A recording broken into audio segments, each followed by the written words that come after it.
मेरे साथ जुड़ चुके हैं 7 साल के अर्णव पांडे, जिनका आप कविता और शेरो शायरी जब सुनेंगे तो कहीं ना कहीं आप इनके दीवाने बन जाएंगे।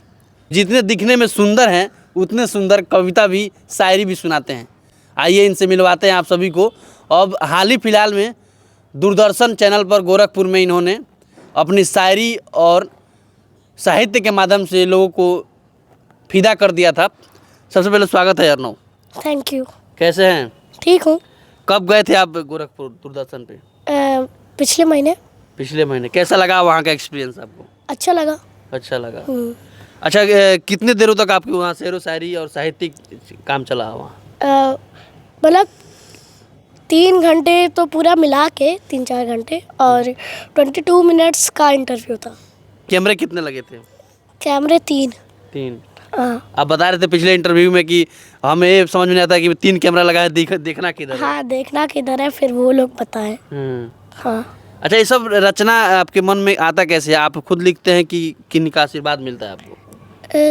मतलब सबका आशीर्वाद मिलता है तब मैं बोल पाता हूँ। तो मैं रात से या सूरज ले आओगे या सूरज के बाद रात को चमकाओगे या सूरज के बाद रात को चमकाओगे।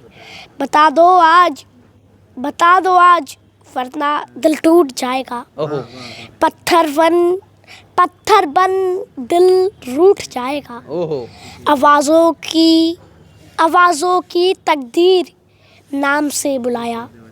आवाज़ों की तकदीर नाम से बुलाया। तेरा चेहरा आईने में देख तुझे जगाया। तेरा चेहरा आईने में देख तुझे जगाया। कौन सी क्लास में पढ़ते हैं आप? Class 2nd। उम्र कितना हुआ? 7 साल। 7 सालों में?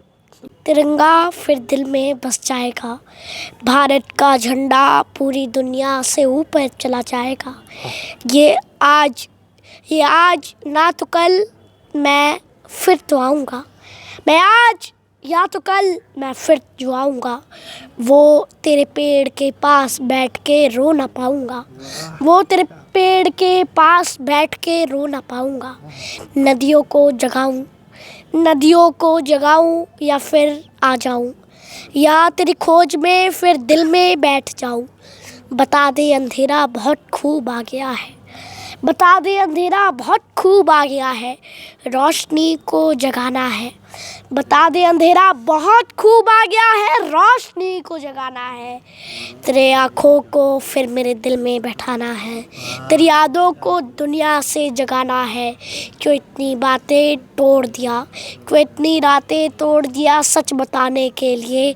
रात को तिरंगा बनाने के लिए। क्या रात को तिरंगा बनाने के लिए?